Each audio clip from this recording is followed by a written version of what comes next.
Hello students, in last lecture we discussed about composition reaction. Now we will discuss about decomposition reaction, second type of chemical reactions, decomposition reaction in details. सबसे पहले जो है decomposition reaction को हम define करने वाले हैं यहाँ पर। जिस तरीके से कॉम्बिनेशन को आपने डिफाइन किया था उसी तरीके से डिकम्पोजिशन को। Combination it means combining form of two or more reactants, and decomposition is one substance get decomposed into two or more products. वहाँ पर जो है कॉम्बिनेशन हो रहा था दो या दो से ज़्यादा रिएक्टेंट्स का और प्रोडक्ट फॉर्म हो रहा था एक सिंगल, बट यहाँ पर उल्टा होगा। यहाँ पर जो है एक सब्सटेंस होगा जो रिएक्टेंट फॉर्म में रहेगा, वो कुछ एनर्जी एब्जॉर्ब करके कन्वर्ट हो जाएगा टू और मोर प्रोडक्ट्स में, ठीक है। तो डिकम्पोजिशन रिएक्शन आप उसको बोल देंगे। कॉम्बिनेशन मतलब कंबाइन होना, डिकम्पोजिशन मतलब डिकम्पोज होना, और डिकम्पोज का मतलब आप समझते हैं break down in simpler parts. तो हम यहाँ पर इसको डिफाइन कर लेते हैं। व्हेन अ सब्सटेंस यहाँ पर क्या होगा, reactant, decomposes into two or more simpler parts. Simpler parts it means products, by absorbing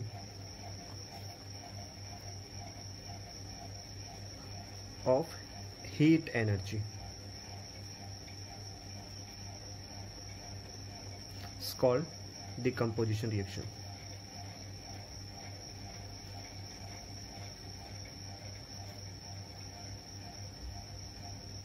ठीक है, तो ये इस तरीके से आप यहाँ पर इसको डिफाइन कर लोगे। जैसे यहाँ पर मैं एग्जांपल ले लेता हूँ कुछ। पहले मैं यहाँ पर रिएक्टेंट्स लिख रहा हूँ, ठीक है। जैसे मान लीजिए यहाँ पर फर्स्ट सब्सटेंस है अपना फेरस सल्फेट। क्या नाम होगा इसका, फेरस सल्फेट। इसी तरीके से एक लेते हैं हम lead nitrate, PbNO3 twice. Lead Pb यानी कि प्लम्बम, जिसको अपन लेड बोलेंगे, कॉमन नेम, लैटिन नेम इसका प्लम्बम होता है, और ये नाइट्रेट आयन है, ठीक है। तो इसका नेम हो जाएगा लेड नाइट्रेट। इसको डिकम्पोज करेंगे। और एक आयन ले लेते हैं हम कैल्शियम कार्बोनेट। क्या है ये अपना, कैल्शियम कार्बोनेट। इसका कॉमन नेम क्या होता है, लाइमस्टोन, ओके। तो यहाँ देखिएगा हर केस में हम क्या कर रहे हैं, सिंगल रिएक्टेंट यहाँ पर ले रहे हैं, ठीक है। अब ये सिंगल रिएक्टेंट सिंपलर पार्ट्स में कोई भी चीज़ जो होती है, चलिए छोड़िए यहाँ केमिस्ट्री को, किसी भी चीज़ को अगर आपने ब्रेक डाउन करना होता है तो उसके लिए आप एनर्जी अप्लाई करते हैं, ठीक है। अब जैसा कि हम यहाँ केमिस्ट्री में अगर उसको देखें तो वो एनर्जी कौन कौन सी होती है, ठीक है ना। तो मोस्टली यहाँ पर हीट एनर्जी, किसी भी चीज़ को ब्रेक अगर करना है तो ऐसा नहीं है कि हम उसको तोड़ डाल रहे हैं, ठीक है ना। यहाँ पर फिजिकल एनर्जी नहीं लगाएंगे, यहाँ पर इसको ब्रेक डाउन करने के लिए हमें एनर्जी अप्लाई करनी होगी, वो होगी आपकी हीट एनर्जी, ठीक है। तो काफ़ी ज़्यादा हीट एनर्जी एक्चुअल में होता है, ठीक है ना। यहाँ अभी हम और भी केसेस देखेंगे। जैसे भी अपना मान लीजिए मैं H2O को भी हम रिएक्शंस में, जो रिवर्सिबल रिएक्शन होती है उस फॉर्म में हम इसको क्या करते हैं, ब्रेक करते हैं ना। किस फॉर्म में करते हैं, H2+O2 में। तो ये भी एक टाइप हो गया।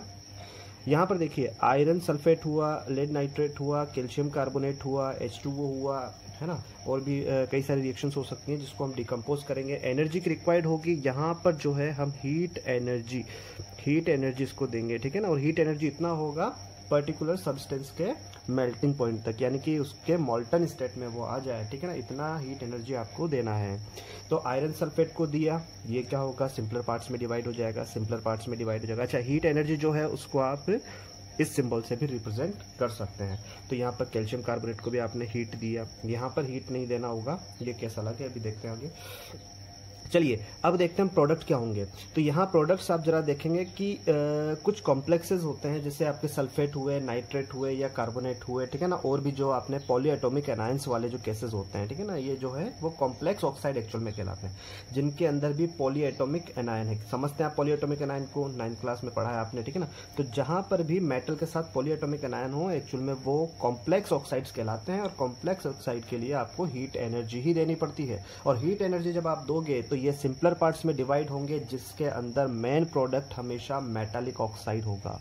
क्या होगा? Metallic oxide. जैसे यहाँ पर आयरन का कॉम्प्लेक्स है तो आयरन ऑक्साइड, Pb यानी कि लेड का कॉम्प्लेक्स है तो लेड ऑक्साइड, कैल्शियम का कॉम्प्लेक्स है तो कैल्शियम ऑक्साइड। यानी कि जो मेन प्रोडक्ट है वो हमें फिक्स हो चुका है, मिल चुका है। आयरन सेकंड है तो आयरन सेकंड का, अच्छा इसमें ऑक्सीडेशन भी होता है, ठीक है ना, आगे पढ़ेंगे ऑक्सीडेशन। तो आयरन का ऑक्साइड जो है अपना यहाँ पर Fe2O3 हो जाएगा। सिमिलरली Pb का ऑक्साइड अपना PbO, लेड ऑक्साइड, क्योंकि Pb पर भी 2+ चार्ज होता है और ऑक्साइड पर भी 2 चार्ज होता है, इसलिए PbO बना।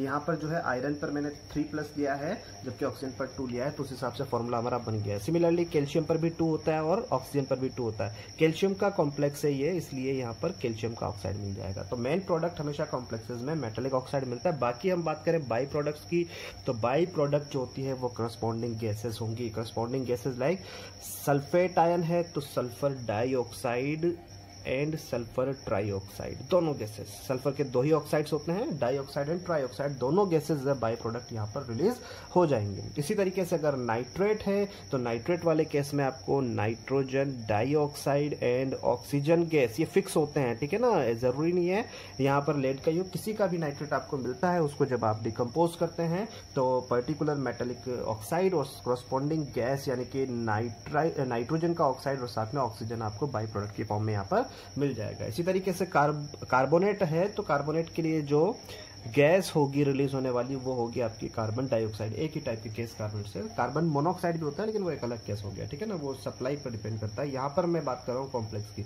तो फिक्स है, सल्फेट है तो सल्फर डाइऑक्साइड एंड ट्राइऑक्साइड, जरूरी नहीं आयरन ही हो। मान लीजिए मैं यहाँ पर जिंक सल्फेट को अगर हीट एनर्जी देता हूँ तो जिंक का oxide plus sulphur dioxide and trioxide होगा, ठीक है। यहाँ पर पीबी की जगह मान लीजिए हम जिंक का नाइट्रेट लेते हैं तो zinc oxide and this gases.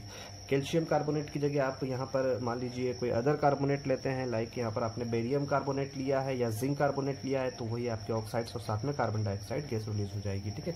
यहाँ पर जैसे वाटर, अच्छा इसमें डिकम्पोजिशन में भी हम टाइप्स, यहाँ पर इसके टाइप्स हम देखेंगे, ठीक है ना, तो टाइप्स में आगे बात करेंगे। फिलहाल मैं यहाँ पर आपको बता दिया कि H2O जो है वो H2+O2 में डिकम्पोज होता है और इसके लिए हीट एनर्जी की जगह इलेक्ट्रिक एनर्जी, जिसको अपन इलेक्ट्रोलाइटिक सेल के अंदर करेंगे, ठीक है ना। तो यहाँ पर मैं लिखूंगा ELEC, मतलब इलेक्ट्रोलाइटिक डिकम्पोजिशन। टाइप्स में हम इसको देखेंगे, अभी फिलहाल मैंने कुछ एग्जांपल यहाँ पर लिए हैं।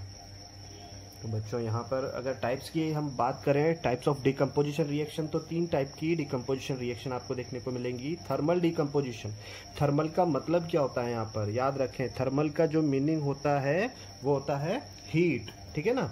यानी कि इन केसेस में जो है आपको हीट एनर्जी की रिक्वायर्ड होगी, ठीक है ना। तो थर्मल का मतलब यहाँ पर हम हीट लेंगे। इसी तरीके से फोटोकेमिकल, यहाँ पर जो फोटो है, ठीक है ना, इस फोटो का मतलब हो जाएगा सनलाइट, यानी कि इस केस में जो है आपको सनलाइट जितनी एनर्जी की रिक्वायरमेंट होगी। और थर्ड जो है आपका इलेक्ट्रोलाइटिक डिकम्पोजिशन, यानी कि यहाँ जो है आपको जरूरत पड़ेगी इलेक्ट्रिसिटी की, इलेक्ट्रिसिटी, और ये इलेक्ट्रिसिटी जो है आप एक इलेक्ट्रोलाइटिक सेल के अंदर परफॉर्म करवाएंगे इस टाइप का डिकम्पोजिशन, ठीक है। तो फर्स्ट जो है आपका यहाँ पर वो है थर्मल डिकम्पोजिशन। और थर्मल डिकम्पोजिशन जो अभी थोड़ी देर पहले मैंने आपको बताया क्या हो जाएगा थर्मल डिकम्पोजिशन के अंदर, व्हेन ए सब्सटेंस, वापस से वही चीज मैं लिखने जा रहा हूं, व्हेन ए सब्सटेंस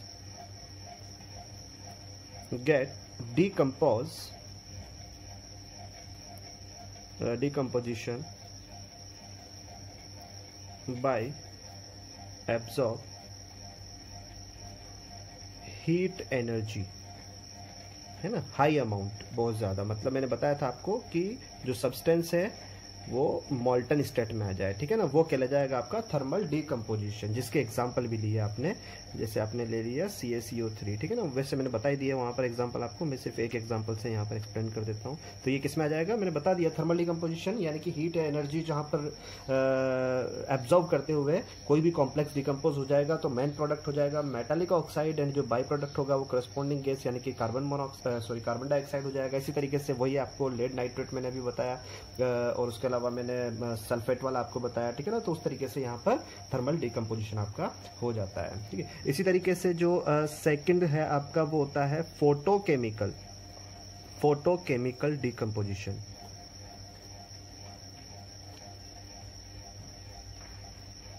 और फोटोकेमिकल डिकम्पोजिशन में भी बिल्कुल इसी टाइप का डिकम्पोजिशन है। यहाँ पर हाई अमाउंट एनर्जी, ठीक है ना, जो आप देंगे वो एब्जॉर्ब किया जा रहा है, जबकि यहाँ पर बहुत कम एनर्जी यानी कि सनलाइट जो है उसको एब्जॉर्ब करके ये डिकम्पोज हो जाते हैं, ठीक है ना। तो व्हेन अ सब्सटेंस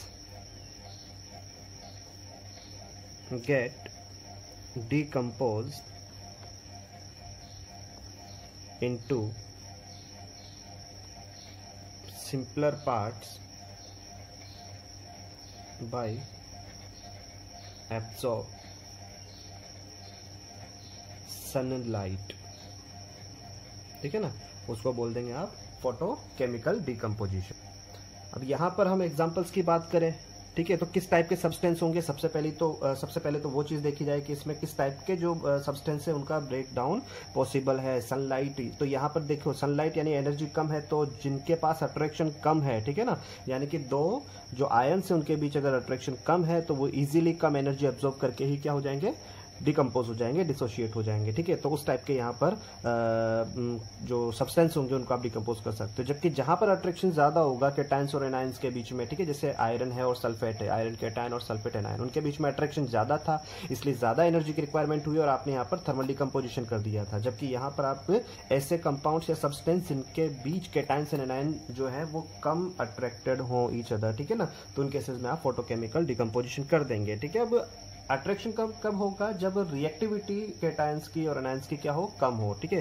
तो कम रिएक्टिव जैसे कि आपका सिल्वर हुआ, गोल्ड हुआ, प्लेटिनम हुआ, ठीक है ना, तो ये कम रिएक्टिव कैटायंस होते हैं और ये अगर हेलोजन के साथ कंबाइनिंग फॉर्म में है, halogens like chlorine, fluorine, bromine, iodine, ठीक है, तो मोस्टली अगर हम देखें तो सिल्वर के ही हेलाइट्स जो होते हैं वो मोस्टली एग्जिस्ट किया करते हैं, इसलिए मैं सिल्वर के हेलाइट्स यहाँ पर ले दे रहा हूँ एक दो, ठीक है ना। तो ये आपका सिल्वर क्लोराइड हो जाएगा और ये आप सिल्वर को Ag से रिप्रेजेंट करते हैं, तो सिल्वर क्लोराइड हो गया और ये क्या हो गया, सिल्वर ब्रोमाइड, ये ब्रोमाइन है तो ब्रोमाइड आयन देगा ये। यहाँ पर अगर हम डिकम्पोजिशन की बात करें तो सनलाइट, यहाँ सनलाइट को ये एब्जॉर्ब करेगा, सनलाइट को आप H म्यू से भी ये V बना के थोड़ा इस तरीके से करा दें, तो ये सनलाइट जो है उसको आप सनलाइट लिखें या फिर H म्यू लिखें, तो इस कंडीशन में ये क्या होगा, एनर्जी एब्जॉर्ब करेंगे और डिसोशिएट हो जाएंगे। कैसे होंगे, देखिए यहाँ पर जो Ag है एनर्जी एब्जॉर्ब करने के बाद इन दोनों के बीच का जो आयन है वो क्या हो जाएंगे, सिंपलर पार्ट्स में आ जाएंगे, यानी कि ये Ag प्लस में, यहाँ पर मैं बताऊं अगर, तो ये AgCl जो है वो Ag plus and Cl minus में टूट जाएंगे। तो Ag जो है वो अपने ही दूसरे Ag, क्योंकि कई सारे मॉलिक्यूल प्रेजेंट होंगे ना यहाँ पर, तो ठीक है, तो वो दूसरे Ag के साथ क्या कर लेगा, मेटालिक बॉन्ड बना लेगा, यानी कि एक जो प्रोडक्ट हो गया वो तो हो गया अपना सिल्वर। इसी तरीके से जो Cl है वो दूसरे मॉलिक्यूल का जो Cl टूटेगा उन दोनों आपस में मिलके वो दोनों क्या बना लेंगे, Cl2 गैस फॉर्म कर लेंगे। तो कहने का मतलब यहाँ पर जो है वो सिल्वर फॉर्म हो जाएगा और साथ में जो है वो क्लोरीन गैस का फॉर्मेशन हो जाएगा। इसी तरीके से यहाँ सिल्वर बिल्कुल वही फॉर्मेशन होगा, इस बार जो Br है वो Br2 फॉर्म में, ठीक है ना। ये जो है अपना ब्रोमाइन वो लिक्विड फॉर्म में होता है, इसको अपन ब्रोमाइन वाटर भी बोलते हैं, ब्रोमाइन वाटर, ठीक है ना। ये गैसेस फॉर्म में नहीं है इसलिए मैं अपवर्ड एरो यहाँ नहीं लगा रहा हूँ, यहाँ पर जो है आपका गैसेस फॉर्म में क्लोरीन होता है इसलिए मैंने यहाँ पर गैसेस अपवर्ड एरो लगा दिया है। तो कुछ इस टाइप के जो सब्सटेंस होते हैं उनको आप बोलते हैं फोटोकेमिकल डिकम्पोजिशन, ठीक है ना। यहाँ से जो है कभी कभी जो एग्जाम है उसके अंदर जो बोर्ड एग्जाम है उसके अंदर क्वेश्चन पूछा गया है कई बार कि जो वाई silver chloride kept immersed in dark बोतल में क्यों रखा जाता है सिल्वर क्लोराइड को, तो बहुत ही सिंपल सा आंसर है कि डार्क बोतल होने की वजह से क्या होगा, सनलाइट का एब्जॉर्प्शन इस लिक्विड के अंदर नहीं होगा और ये डिसोशिएट नहीं होगा सिल्वर एंड क्लोरीन में। अगर आपने ट्रांसपेरेंट बोतल लिया तो वो क्या कर लेगा, वो सनलाइट को एब्जॉर्ब कर लेगा, जो अंदर सोल्यूशन पड़ा हुआ है AgCl का वो सनलाइट को एब्जॉर्ब कर लेगा और टूट जाएगा Ag प्लस Cl2 में। तो इसी को प्रिवेंट करने के लिए कि ये सिल्वर क्लोराइड टूटे ना, ठीक है, उसी चीज को प्रिवेंट करने के लिए जो है हम इस सोल्यूशन को किसके अंदर, इस कंपाउंड को किसके अंदर रखते हैं, हम डार्क बोतल के अंदर रखते हैं, ठीक है। तो ये हो जाता है आपका फोटोकेमिकल डिकम्पोजिशन। इसी तरीके से बेटा थर्ड जो होता है इलेक्ट्रोलाइटिक डिकम्पोजिशन होता है अपना, ठीक है ना। वीडियो थोड़ा लार्ज जा रहा था इसलिए मैंने पहले लिख दिया है इसको। तो इलेक्ट्रोलाइटिक डिकम्पोजिशन की यहाँ बात करें तो इलेक्ट्रिसिटी का तो कोई लेना देना है ही यहाँ पर, इसीलिए इसका नाम इलेक्ट्रोलाइटिक डिकम्पोजिशन है। ये जो प्रोसेस होता है वो एक इलेक्ट्रोलाइटिक सेल में, इसको इलेक्ट्रोलाइटिक सेल बोलेंगे, ठीक है ना। पूरा जो एप्रेटिस प्रिपेयर किया है इलेक्ट्रोलाइटिक सेल। यहाँ क्या होता है, कुछ ऐसे कंपाउंड्स या सब्सटेंस हैं जिनको अगर हम वाटर के अंदर डिसॉल्व कर दें तो उनका डिसोसिएशन जो होता है वो थोड़ा इजी हो जाता है और उनसे आप जो होते हैं सेपरेट कंपाउंड इजीली फॉर्म कर सकते हैं, ठीक है ना। तो इसलिए आप कुछ केसेस में इलेक्ट्रोलाइटिक डिकम्पोजिशन को प्रेफर करते हैं, ठीक है ना। जैसे यहाँ पर मैंने लिया है ना HCl है, इसको डिसोशिएट करना है हमें और कहते हैं हम डिकम्पोज करना है, तो ये डिकम्पोज हो जाएगा जब ELEC मतलब इलेक्ट्रोलाइटिक डिकम्पोजिशन। तो ये जो है वो H+ एंड Cl- में टूटेगा, जिस तरीके से मैंने अभी बताया था। Cl- दूसरे Cl- से मिलकर Cl2 बनाएगा, इसी तरीके से H+ जो है वो दूसरे H+ से मिलकर H2 बनाएगा। इसी तरीके से आपका H2 जो है वो H2+ O2 में डिकम्पोज होगा। अमोनिया जो होता है आपका वो किससे बना हुआ है, N2 और H2O से बना हुआ है, तो उसी में वो डिसोशिएट हो जाएगा, ठीक है। यहाँ पर मैंने एक एग्जांपल भी लिया है, ये आपका इलेक्ट्रोलाइटिक सेल है। सेल के अंदर जो हमने लिया है ये जो लिक्विड एक सॉल्यूशन जो है वो आपका इलेक्ट्रोलाइट कहलाता है, ठीक है ना। इलेक्ट्रोलाइटिक सेल है जिसके अंदर सॉल्यूशन आपने क्या लिया है, HCl is used as electrolyte, ठीक है। तो इलेक्ट्रोलाइट आपने दिया। अब आप क्या करेंगे, इस लिक्विड सोल्यूशन जो आपने बनाया HCl सोल्यूशन जो बनाया उसके अंदर आप इलेक्ट्रिसिटी पास करेंगे। उससे पहले देखिए यहाँ पर एक बैटरी है और बैटरी के नेगेटिव टर्मिनल से मैंने एक इलेक्ट्रोड लिया हुआ है, ग्रेफाइट का बना हुआ है। तो जो नेगेटिव टर्मिनल से जो इलेक्ट्रोड कनेक्ट होता है उसको हम कैथोड बोलते हैं और जो बैटरी के पॉजिटिव टर्मिनल से कनेक्ट इलेक्ट्रोड होता है उसको हम एनोड बोल देते हैं, ठीक है। यानी कि पॉजिटिव टर्मिनल से कनेक्ट हुआ है तो इसका नेचर क्या होगा, पॉजिटिव होगा। और इसी तरीके से यहाँ पर अगर हम नेगेटिव की बात करें, नेगेटिव टर्मिनल से जो कनेक्ट किया है उसका नेचर नेगेटिव होगा, यानी कि ये पॉजिटिव स्पीसीज को अट्रैक्ट करेगा और ये नेगेटिव स्पीसीज को अट्रैक्ट करेगा। अपोजिट साइन अट्रैक्ट होते हैं ना। तो यहाँ क्या हुआ भाई, वाटर के साथ आपने HCl लिया है। अब वाटर क्या होता है भाई, अपना एक यूनिवर्सल सॉल्वेंट होता है। वाटर क्या होता है, यूनिवर्सल सॉल्वेंट। और इस सॉल्वेंट का काम क्या होता है, कोई भी सॉल्वेंट हुआ वो अपने अंदर डिसॉल्व किए हुए सॉल्यूट को यानी कि किसी भी सब्सटेंस को क्या कर देता है, आयोनाइज्ड कर देता है, ठीक है ना। जैसे यहाँ पर HCl आयोनाइज हो गया किसमें, H+ एंड Cl- में। जिस आयन से वो बना हुआ है उन आयन में वो डिसोशिएट हो जाते हैं। तो वाटर तो क्या है, यूनिवर्सल सॉल्वेंट है। इट मींस मैक्सिमम जो सब्सटेंसेज होते हैं उनको ये आयन्स में डिसोशिएट कर देता है। यही चीज यहाँ पर हुई है कि जितने भी HCl मॉलिक्यूल्स थे वो सारे मॉलिक्यूल्स टूट चुके हैं H+ एंड Cl- में। देखिए आप सबको तोड़ा हुआ है। अब क्या होगा, इलेक्ट्रिसिटी जब आपने पास की तो ये इलेक्ट्रोड्स एक्टिवेट हो जाएंगे, यानी कि इसका नेगेटिव नेचर एक्टिवेट होगा और इसका पॉजिटिव नेचर एक्टिवेट होगा। अब ये जब पॉजिटिव है तो सॉल्यूशन में जितने भी नेगेटिव दिख रहे हैं आपको वो सारे इसकी तरफ भागने लगेंगे, अट्रैक्ट होने लगेंगे। देखिए जितने भी Cl- थे वो इसके क्लोजर हैं, जितने भी H+ हैं वो नेगेटिव के अट्रैक्शन की वजह से क्लोजर आ गए हैं कैथोड के, ठीक है। अब होता क्या है कि यहाँ पर जो H+ है, ठीक है ना, एक जो H+ होगा वो दूसरे H+ से, कई सारे H+ नजर आ रहे हैं ना, ठीक है। तो ये मिलके क्या बना लेंगे, एक आपस में कोवेलेंट बॉन्ड इसको बोलते हैं। आगे पढ़ोगे आप, ठीक है ना, इनके बीच में जो बॉन्डिंग होती है उसको कोवेलेंट बॉन्डिंग बोलते हैं, ठीक है ना। ये आगे पढ़ेंगे आगे चैप्टर में। इसी तरीके जो Cl है, Cl- जो है वो दूसरे Cl- से मिलकर क्या बना देगा, Cl2 बना देगा, ठीक है। तो आप यहाँ पर देख रहे हैं प्रोसेस के अंदर हाइड्रोजन H2, कैथोड पर H2 इवॉल्व हो रहा है, इसी तरीके से एनोड पर Cl2 इवॉल्व हो रहा है। और इस तरीके से ये जो डिकम्पोजिशन कहलाया वो कहलाया electrolytic decomposition. HCl is dissociate into H2 and Cl2. Similarly, H2O is dissociate into hydrogen gas and oxygen gas. Similarly, ammonia will be dissociate into nitrogen gas and hydrogen gas. तो ये 3 types of decomposition reaction आपकी complete हो जाती हैं, ठीक है ना। अब इसके बाद ये आपका डिकम्पोजिशन था, डिकम्पोजिशन था, उसके अंदर तीनों पार्ट अपने पढ़ लिए। अब next type of chemical reaction को हम डिस्कस करने वाले। टाइप ऑफ केमिकल रिएक्शन के अंदर थर्ड टाइप आपका आता है डिस्प्लेसमेंट रिएक्शन। इससे पहले जो है हम कॉम्बिनेशन कंप्लीट कर चुके हैं, डिकम्पोजिशन कंप्लीट कर चुके हैं, और थर्ड आता है आपका डिस्प्लेसमेंट रिएक्शन। और मुझे लगता नहीं है कि इसमें बहुत ज़्यादा बताने की ज़रूरत थी, क्योंकि ऑलरेडी आप 8th क्लास के अंदर पढ़ के आए हुए हैं। डिस्प्लेसमेंट यानी कि डिस्प्लेस हो जाना, ठीक है ना। अब डिस्प्लेस किसका हो जाना, तो आपको रिएक्शन के अंदर पता है एक रिएक्टिविटी सीरीज हुआ करती थी, और उस बेसिस पर किसी भी केमिकल रिएक्शन में जो हाई रिएक्टिव मेटल होता है वो लेस रिएक्टिव मेटल को क्या कर देता है, डिस्प्लेस कर देता है, ठीक है। जिसकी वजह से कुछ प्रॉपर्टीज चेंज नजर आती हैं आपको केमिकल रिएक्शन के अंदर, ठीक है। तो यहां पर क्या हो जाता है आपका जो high reactive in this reaction, ऐसा लिख दें, in this type of chemical reaction a high reactive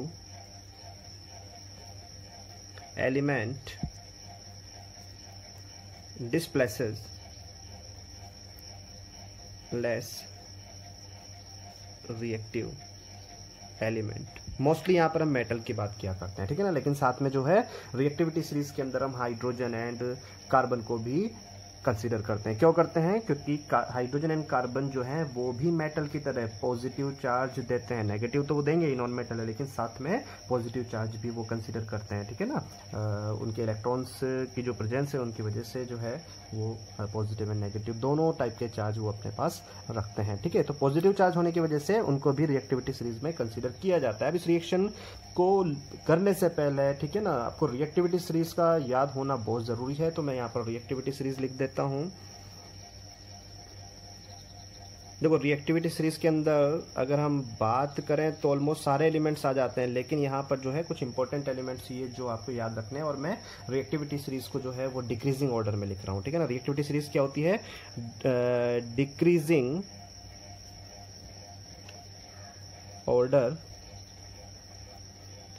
of elements on the basis of their reactivity, ठीक है। वो रिएक्टिविटी सीरीज आपसे पूछा जाता है व्हाट इज रिएक्टिविटी सीरीज, तो decreasing order of elements on the basis of their reactivity is called reactivity series, ठीक है। तो यहाँ पर हम बात करें तो इसमें इंपॉर्टेंट एलिमेंट हम यहाँ पे ले रहे हैं। वैसे तो सारे एलिमेंट्स रिएक्टिविटी सीरीज के अंदर आ जाते हैं, कुछ बहुत ज्यादा रिएक्टिव है, कुछ मॉडरेट रिएक्टिव है, कुछ लेस रिएक्टिव है, कुछ वेरी लेस रिएक्टिव है, ठीक है। तो सारे एलिमेंट्स तो हम लिखेंगे नहीं, जो मोस्टली रिएक्शन में यूज होते हैं उनकी हम रिएक्टिविटी सीरीज यहाँ पर बना देते हैं। तो यहाँ पर आप देख सकते हैं रिएक्टिविटी सीरीज को। पोटेशियम जो है वो सबसे ज़्यादा रिएक्टिव यहाँ पर रखा हुआ है मैंने, ठीक है। उसके बाद रिएक्टिविटी जो है वो कम होती चली जा रही है। इस सीरीज को आपने लर्न करना होगा, याद रखना होगा, ठीक है ना। फिर भी आप ध्यान रखें कि जैसे +1 वाले हैं, इन पर जो चार्ज है वो कितना है? +1 वाला है। फिर उसके बाद रिएक्टिविटी सीरीज में इनके कम पे सबसे ज़्यादा रिएक्टिव आपके एल्कली मेटल्स इनको बोला करते हैं, +1 वाले जो हैं, ठीक है ना। उसके बाद आपके कैल्शियम मैग्नीशियम +2 चार्ज वाले आ जाएंगे, फिर आपका +3 चार्ज वाला आ जाएगा, फिर +4 -4 चार्ज वाला कार्बन यहाँ पर आ जाएगा, ठीक है। उसके बाद आपका जिंक है, आयरन है, फिर लेड है, उसके बाद टिन है, फिर यहाँ पर आपका आ जाता है हाइड्रोजन, और हाइड्रोजन के बाद जो है लेस रिएक्टिव में आपके कॉपर आ जाते हैं, फिर सिल्वर, गोल्ड एंड सबसे कम जो है वो प्लेटिनम को यहाँ पर रखा है, ठीक है ना। तो मोस्टली एलिमेंट वही मैंने यहाँ रखे हैं जो इंपॉर्टेंट केमिकल रिएक्शन जो डिस्प्लेसमेंट की होती है वो यूजफुल जो रिएक्शंस होंगी, ठीक है ना, उस हिसाब से मैंने यहाँ पर रखा है। चलिए एग्जाम्पल हम कुछ ले लेते हैं यहाँ पर। देखिएगा आप यहाँ पर क्या होगा रिएक्शंस में, एग्जांपल्स में यहाँ देख लीजिए आप रिएक्शंस। मैंने यहाँ पर लिया है जिंक सल्फेट। देखो कलर होगा क्योंकि जिंक का सोल्ट है, मैंने पहले आपको लिखाया है स्टार्टिंग के अंदर आयंस के कुछ कलर्स, ठीक है ना। तो जिंक जो है अपना वो जिंक 2+ जो होता है कलरलेस सोल्यूशन देता है। जिंक सल्फेट में अगर हमने पोटेशियम ऐड किया, ठीक है, तो यहाँ हमें देखना क्या होता है, हमेशा डिस्प्लेसमेंट रिएक्शन में क्या होगा कि एक तो होगा कंपाउंड और एक होगा सिंगल एलिमेंट, और जो सिंगल एलिमेंट होता है वो हमेशा हाई रिएक्टिव होना चाहिए जो कंपाउंड के पास मेटल है उससे। अगर नहीं है तो रिएक्शन कभी नहीं होगी।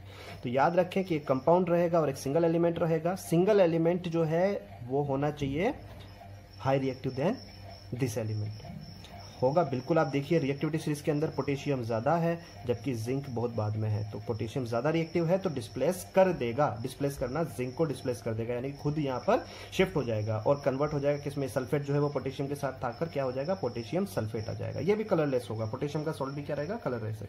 और जिंक जो हो जाएगा वो अलग। बोले सर यहाँ पर तो क्या है जिंक था लेकिन यहाँ पर पोटेशियम 2 कैसे हो गए, तो ये केमिकल फॉर्मूला होता है। केमिकल फॉर्मूला जो होता है वो हमेशा चार्ज बेसिस पर बनता है। यहाँ जिंक पर भी 2+ था, सल्फेट पर 2- था, 2 से 2 कैंसिल हुआ इसलिए।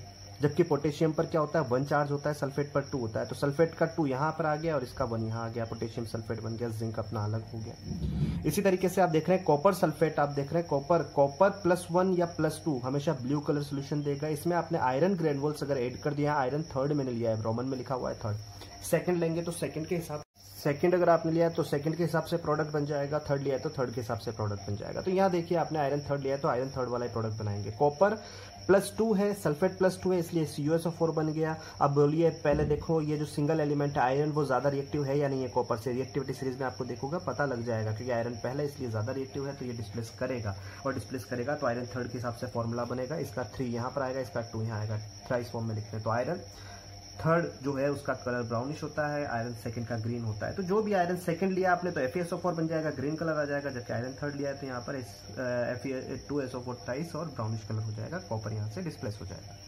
अगर मैं इसमें रिवर्स इक्वेशन ले लूं, मैं इस बार कॉपर की जगह आयरन का सल्फेट ले लूं और कॉपर अगर ग्रेनुल इसमें ऐड करता हूं तो कॉपर की रिएक्टिविटी जो है वो आयरन से कम हो जाएगी और ये डिस्प्लेस नहीं कर पाएगा, ठीक है ना, इसलिए यहाँ पर रिएक्शन परफॉर्म नहीं हो पाएगी। तो इस तरीके से आप डिस्प्लेसमेंट रिएक्शन को देख सकते हैं, आपने पहले भी पढ़ा हुआ है। इसमें टाइप ऑफ रिएक्शन में लास्ट हम देखें तो डबल डिस्प्लेसमेंट रिएक्शन होता है, नाम है इसका डबल डिस्प्लेसमेंट, यानी कि इसमें 2 बार डिस्प्लेसमेंट होगा। और 2 बार डिस्प्लेसमेंट होने का मतलब यहाँ पर जो दोनों रिएक्टेंट्स होंगे, रिएक्टेंट 2 ही होंगे यहाँ पर भी, जैसे डिस्प्लेसमेंट में था, लेकिन डिस्प्लेसमेंट में एक कंपाउंड था और एक एलिमेंट था, यहाँ पर दोनों ही कंपाउंड होंगे। और दोनों में डिस्प्लेसमेंट किस टाइप से होगा, दोनों के सॉल्ट्स जो हैं वो अपने आयंस को, पॉजिटिव और नेगेटिव आयंस को क्या कर देंगे, रिप्लेस कर देंगे एक दूसरे को। यहाँ पर जो है रिएक्टिविटी का कोई लेना देना नहीं है, हाई रिएक्टिव या लेस रिएक्टिव का कोई लेना देना नहीं है, यहाँ पर एक्सचेंज जो है आयन वो होंगे ही होंगे, ठीक है। तो यहाँ पर आप टाइप डबल डिस्प्लेसमेंट में बता देंगे कि जो कंपाउंड्स हुआ करते हैं in this type of chemical reaction,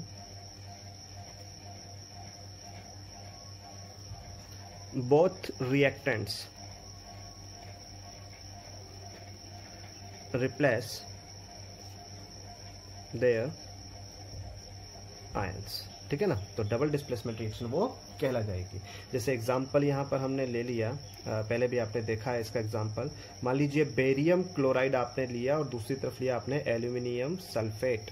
यहाँ पर आपको रिएक्टिविटी देखने की जरूरत नहीं है कि कौन ज्यादा रिएक्टिव है और कौन कम रिएक्टिव है, सिर्फ आपको क्या कर देना है, आयंस को डिस्प्लेस कर देना है। जैसे हम यहाँ बात करें तो बेरियम और क्लोरीन की अगर हम यहाँ पर बात करें तो बेरियम जो होता है वो बेरियम 2+ के साथ होता है, ठीक है, और क्लोरीन जो होता है वो आपका Cl- के साथ होता है, हमेशा आयनिक फॉर्म में यही कंडीशन होती है।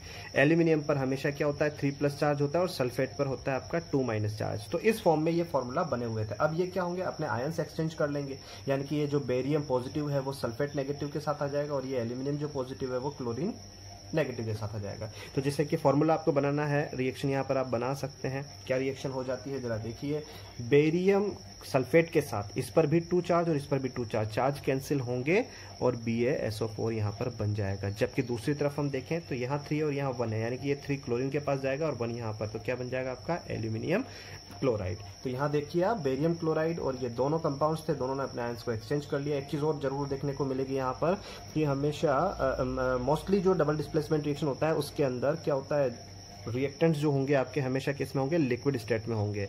लेकिन पॉसिबिलिटी क्या होती है कि कोई ना कोई एक जो मेटल आयन होता है वो अपना जो रिप्लेसेबल एनायन है उसके साथ मिलकर, जो कैटायन है वो एनायन के साथ मिलकर एक प्रेसिपिटेट फॉर्म करता है प्रोडक्ट साइड। जैसे यहाँ पर बेरियम का जो कंपाउंड था वो पहले लिक्विड स्टेट में था, लेकिन अब जो है वो किस में आ गया, सॉलिड स्टेट में आ गया। तो मैं यहाँ पर इसको सॉलिड लिख दूं या फिर मैंने आपको बताया डाउनवर्ड एरो लिख देंगे। यहाँ पर बेरियम सल्फेट का व्हाइट प्रेसिपिटेट, व्हाइट पीपीटी यहाँ पर फॉर्म होगा। तो डबल डिस्प्लेसमेंट रिएक्शन में मोस्टली क्या होता है, प्रेसिपिटेट फॉर्म होता है अलग अलग कलर का। यहाँ पर बेरियम का, इसलिए बेरियम का प्रेसिपिटेट हुआ, मान लीजिए और कोई अलग हुआ तो अलग अलग कलर के प्रेसिपिटेट वो फॉर्म कर देगा। इसलिए this reaction is also called precipitation reaction, ठीक है ना। अच्छा, और भी नाम है, मैं यहीं पर लिख देता हूं इसके। जैसे आप देख रहे हैं इसके अंदर क्या हो रहा है, डबल डिस्प्लेसमेंट तो हमने बोल ही दिया क्योंकि 2 बार डिस्प्लेसमेंट हो रहा है, ये इसको कर रहा है और ये इसको डिस्प्लेस कर रहा है, ठीक है ना। तो 2 बार डिस्प्लेसमेंट हो रहा है। उसके अलावा इस रिएक्शन के अंदर आप देख रहे हैं कि 2 बार डिकम्पोजिशन भी हो रहा है, यानी कि 2 कंपाउंड डिकम्पोज भी हो रहे हैं, इसलिए डबल डिस्प्लेसमेंट को डबल डीकम्पोजिशन रिएक्शन भी बोला जाता है, डबल डीकम्पोजिशन रिएक्शन भी बोला जाता है। और क्या बोला जाता है इससे, देखिए इसके अंदर आयन जो एक्सचेंज हो रहे हैं इसलिए इसको आयन एक्सचेंजर रिएक्शन भी बोला जाता है, आयन एक्सचेंज रिएक्शन भी बोला जाता है। और IUPAC लेवल पर इसका एक कॉमन नाम रखा हुआ है, मेटाथेसिस रिएक्शन। देखो NTSC टाइप के जो एग्जाम्स होते हैं तो वहाँ पर जो है डबल डिस्प्लेसमेंट को मेटाथेसिस कई बार बोला जाता है। तो उसमें आदमी जो होता है ना कि ऑप्शंस दिए हुए हैं आपको, 4 ऑप्शन दिए हैं, बोले इसमें मेटाथेसिस रिएक्शन कौन सा है। तो मेटाथेसिस हमें पता ही नहीं है क्या होता है, तो फिर हम आंसर कैसे करेंगे, ठीक है। तो पूछा गया है कई बार, तो मेटाथेसिस की फॉर्म में पूछा गया है, तो आप याद रखें डबल डिस्प्लेसमेंट को ही मेटाथेसिस रिएक्शन बोला करते हैं। तो ये आपकी डबल डिस्प्लेसमेंट रिएक्शन हो जाती है। और भी आप इसमें एग्जाम्पल ले सकते हैं। देखिए यहाँ पर अमोनियम क्लोराइड है आपका, ये सोडियम सल्फेट है, तो इसमें भी देखो रिएक्टिविटी की कोई ज़रूरत नहीं है। यहाँ पर आपने देखा होगा अमोनियम आयन होता है, ठीक है ना, NH4 प्लस फॉर्म में होता है और Cl जो है वो माइनस फॉर्म में होता है। Na जो है वो +1 में होता है और SO4 2 माइनस में होता है। तो अमोनियम सल्फेट के साथ आ जाएगा, जैसा कि इस पर +1 है और इस पर -2 है, तो क्या हो जाएगा, ये 2 अमोनियम के पास आके अमोनियम सल्फेट बना लेगा। यहाँ दोनों के पास, यहाँ +1 -1 है, कैंसिल होंगे और सीधा क्या बन जाएगा, NaCl। तो ये क्या हो जाएगा, एक डबल डिस्प्लेसमेंट रिएक्शन हो जाएगी। एक चीज़ आप इसमें याद रखेंगे, आपने न्यूट्रलाइजेशन पढ़ा होगा, ठीक है। तो न्यूट्रलाइजेशन क्या होता है, is also a part of metathesis बोल देता हूँ इसको अभी फिलहाल, मेटाथेसिस रिएक्शन। क्या होता है उसके अंदर, न्यूट्रलाइजेशन के अंदर क्या होता है, न्यूट्रलाइजेशन में एसिड और बेस जो होते हैं वो कंबाइन होके neutral salt and water form करते हैं, उसको बोलते हैं आप न्यूट्रलाइजेशन रिएक्शन। तो इसमें भी देखिए 2 आयन है, cation and anion, cation and anion. तो ये क्या करेंगे, अपने आयन को एक्सचेंज करते थे, याद है आपको, सॉल्ट एंड वाटर बनाया करते थे। सॉल्ट तो NaCl, यानी कि ये जो पॉजिटिव है, ये जो पॉजिटिव है वो इस नेगेटिव के साथ मिलकर NaCl बना लेगा, और यहाँ पर ये OH माइनस जो है वो H+ के साथ मिलकर H2O फॉर्म कर लेगा। तो यहाँ पर भी क्या हुआ है, आयन एक्सचेंज हुआ है, इसलिए न्यूट्रलाइजेशन रिएक्शन को भी आप क्या बोल देंगे, मेटाथेसिस यानी कि डबल डिस्प्लेसमेंट रिएक्शन बोल देंगे, ठीक है ना। एक एग्जांपल और बता देता हूँ, जैसे मान लीजिए आपका H2SO4 हुआ, सल्फ्यूरिक एसिड, वो कैल्शियम हाइड्रोक्साइड के साथ कंबाइन जब होगा तो क्या हो जाएगा, ये पॉजिटिव इस नेगेटिव के साथ कैल्शियम सल्फेट बना लेगा, जबकि आपके ये जो 2+ यहाँ पर मिलेंगे, 2H+ और यहाँ से 2 OH माइनस, वो आपको क्या दे देंगे, H2O फॉर्म कर देंगे, 2 H2O फॉर्म कर देंगे। तो ये होता है आपका डबल डिस्प्लेसमेंट रिएक्शन, ठीक है। तो बच्चों अगर हम मोटा मोटा देखें यहाँ पर, तो टाइप ऑफ केमिकल रिएक्शन अपना कंप्लीट हो जाता है। अब नेक्स्ट लेक्चर में कुछ नया लेकर आएंगे।